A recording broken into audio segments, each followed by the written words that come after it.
मेरे और आपके बहुत ही अजीज प्रधान जी पप्पू भाई, प्रधान जी चरण सिंह जी, विजय भाई, फुलवा बहन और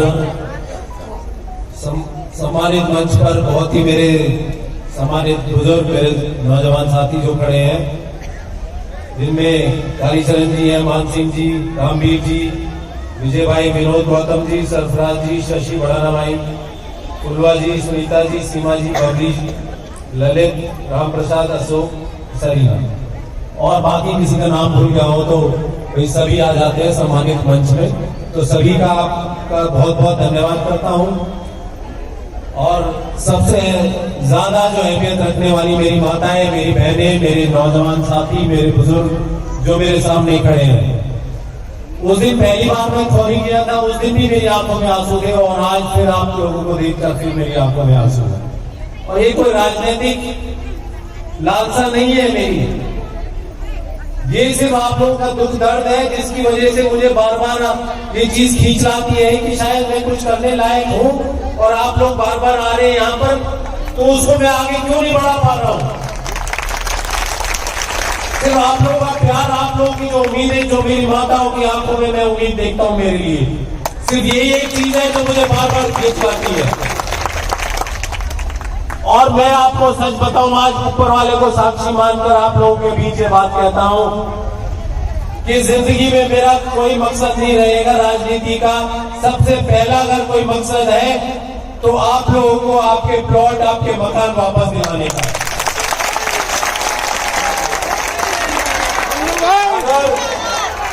अगर इस कार्य में मैं सफल होता हूं तो आगे आप लोगों का आशीर्वाद लूंगा, कुछ आगे बढ़ूंगा, नहीं तो इसी लड़ाई में लगा रहूंगा, ये आपसे वादा करता हूं भाई। ताकि ये इल्जाम ना लगा सके कि राजनीति के लिए मैं कोई ये काम कर रहा हूं। सिर्फ आप लोगों की हमदर्दी, आप लोगों का दुख, आप लोगों का दर्द एक इंसानियत के नाते मैं समझता हूं और समझाऊं। और मैं चाहता हूं कि मेरे द्वारा, मेरे प्रयासों से अगर ये काम हो गया तो इससे बड़ा काम मेरे लिए मेरी जिंदगी में और कोई नहीं होगा। 10,000 मकान आप सोच सकते हैं, कम से कम 50,000 लोग जो बेघर हुए थे, अगर उन लोगों की दुआएं मिल जाएंगी तो मुझे और जिंदगी में 1 रुपए नहीं चाहिए ऊपर वाले से। 1 रुपए का सम्मान नहीं चाहिए, 50,000 लोगों की दुआएं मेरे लिए मेरी जिंदगी काटने के लिए काफी रहेंगी। आप लोगों से वादा करता हूं। और मैं बदले में सिर्फ इतना चाहूंगा कि जिस तरह से संगठित होकर आज आप लोग यहाँ पर आए हैं, इस लड़ाई में इसी तरह से संगठित रहना। आपसे 1 रुपए की भी किसी ने हमारे यहाँ से कोई ना डिमांड आएगी ना चाहिए। आपकी लड़ाई में जो साधन लगेंगे वो सब मेरी तरफ से रहेंगे, आप लोगों का सिर्फ सहयोग करेंगे। आगे अगर हरियाणा भवन तक पैदल मार्च करना पड़े, आप इसे भाई के साथ, बेटे के साथ तैयार हो? वहां 2-4-10 दिन रहना पड़े, तैयार हो? मुझे यकीन है कि आप लोगों का प्यार, आप लोगों का सम्मान, आप लोगों का जज्बा जो है, जुनून जो है, हम लोगों को इस लड़ाई में कामयाबी जरूर दिलाएगा। लेकिन किसी के बहकावे में ना आके, कोई राजनीति ना लाते हुए, आपस में बीच में एक ही बैनर के नीचे रहना है आप लोगों ने। आज ये प्रोग्राम भी इसीलिए बुलाया गया है कि आज से हम लोग सब एक परिवार के हिस्सा है। थे तो हम 40 साल से पहले भी, लेकिन आज उसे दोबारा से रिन्यू करने वाली बात होती है ना। कई बार आधार कार्ड खत्म होता है, लाइसेंस खत्म होता है, रिन्यू कराया जाता है। तो आज ये समझ लिया, आज उस आधार कार्ड का, उस रिश्ते का हमारे और आपके बीच का एक रिन्यूअल हुआ है और आगे आने वाले कई सालों तक इसको हम बरकरार रखेंगे। तो जो अभी तक हमने कार्रवाई की है, वैसे तो प्रधान जी ने बताया ही आपको, पर मैं भी बता देना चाहता हूं। हमने सरकार को 2-3 प्रपोजल दिए, सुप्रीम कोर्ट में याचिका दायर कर दी है कि जो हुआ आप लोगों के साथ सरासर गलत हुआ, सरासर नाइंसाफी हुई है, आप लोगों को इंसाफ मिलना चाहिए। तो उसके लिए प्रधान जी ने जो बताया कि हमारे जो वकील है, जिस तरह से मेरा आप लोग से पारिवारिक रिश्ता हो गया है, मैं सच बताऊं, मेरे साथ जो जुड़े हुए हैं वो मेरे बिल्कुल परिवार के हिस्से की तरह है। चाहे वो मेरे वकील प्रोफेशनल वकील हैं लेकिन मेरे से इतना प्यार करते हैं, अपना छोटा भाई समझकर प्यार करते हैं, और उनको दुनिया की कोई ताकत खरीद नहीं सकती, सरकार उन्हें खरीद नहीं सकती। ऐसे वकील, ऐसे लोग आपकी पैरवी कर रहे हैं सुप्रीम कोर्ट में, और मुझे पूरा यकीन है कि जिस मेहनत से, लगन से, सच्चाई से, ईमानदारी से वो लोग, आप लोग, हम सब, प्रधान जी सब मिलकर इस कार्य में लगे हैं, हमें जरूर सफलता मिलेगी। थोड़ा समय जरूर लग रहा है, लेकिन मुझे यकीन है ऊपर वाले पे, परवरदिगार पे, अपने मालिक पर, कि मैंने अगर कोई जिंदगी में बात कही है तो उसने उसको नीचे नहीं किया है, क्योंकि नियत और नीति साफ नहीं है मेरी।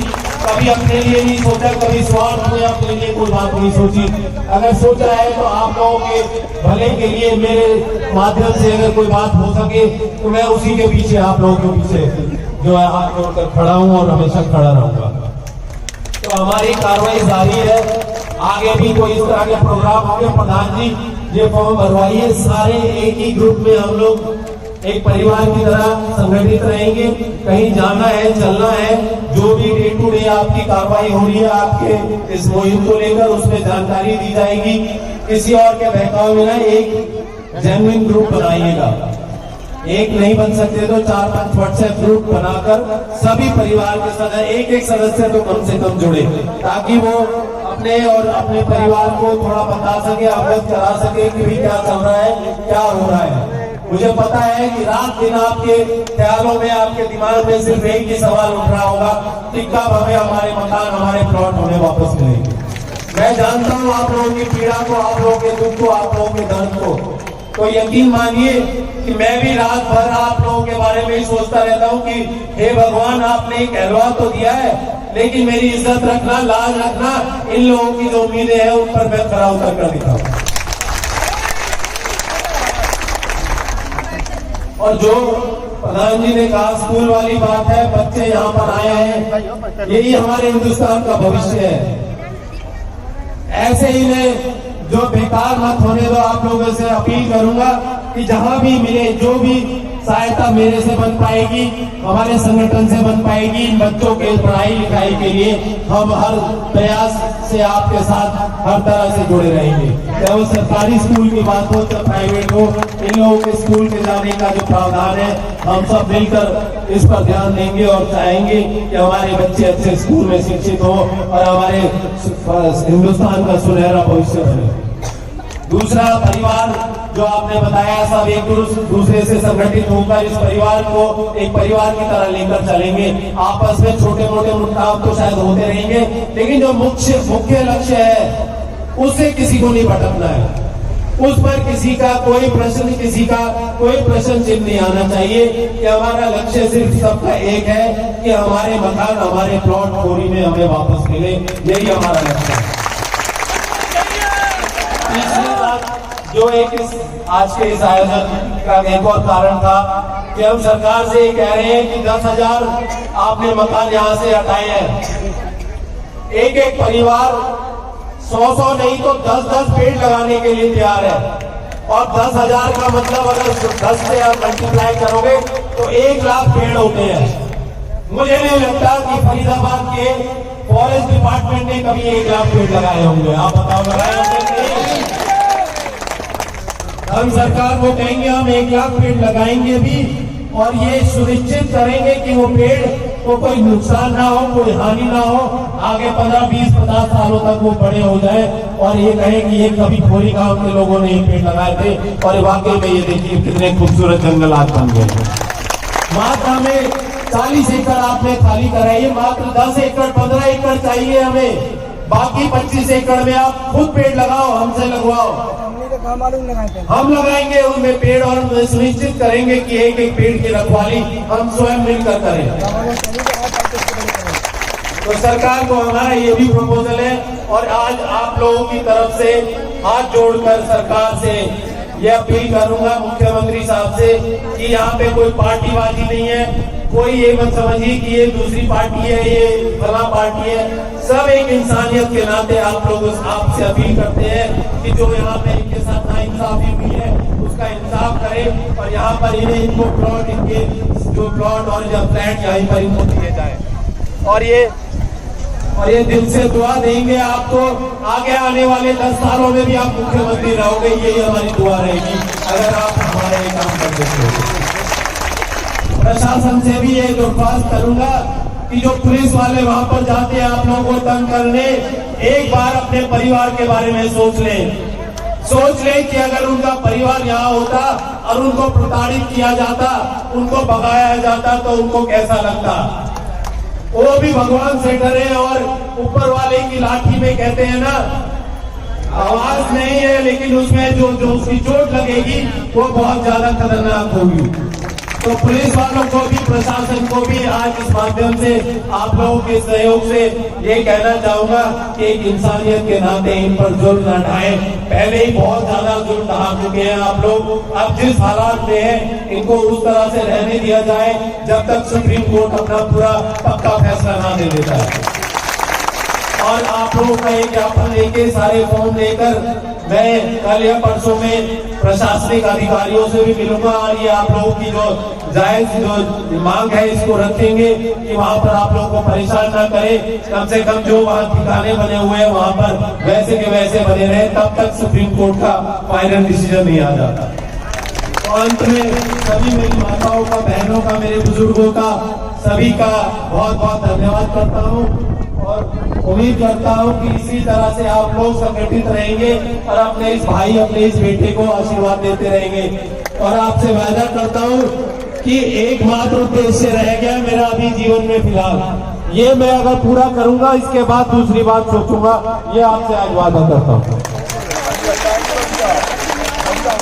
और पॉलिटिकली भी स्ट्रांग होना, जैसे प्रधान जी ने कहा, बहुत जरूरी है। राजनीतिक रूप से संगठित रहोगे आप लोग, वोट अपनी बनवाओगे तो आप एक इशारे पे कह सकते हो भाई ये सरकार हमारे साथ है, हम इसका साथ देंगे, हम इनको वोट देंगे। तो अपनी वोट भी जरूर बनवाइए, ये समय आने पर देखेंगे कि हमारा साथ कौन देता है। तो इसका फैसला जब लेंगे जब हमारे पास समय आएगा, जब हमारे पास कोई बात होगी सरकार पर रखने के लिए। तो सभी का अंत में फिर से बहुत बहुत धन्यवाद और माफी चाहूंगा कि यहाँ पे टेंट का जो लग नहीं करवा पाए सब लोग, आप भीग गए यहाँ पर, इसके लिए बहुत बहुत माफी चाहता हूँ। मुझे अंदाजा नहीं था कि इस समय यहाँ पर इतनी तेज बारिश आ जाएगी, नहीं तो टेंट का ही प्रोग्राम करवा देते यहाँ पर। तो सभी माताओं बहनों का बहुत बहुत धन्यवाद और आपसे उम्मीद रखते हुए कि इसी तरह से जुड़े रहेंगे।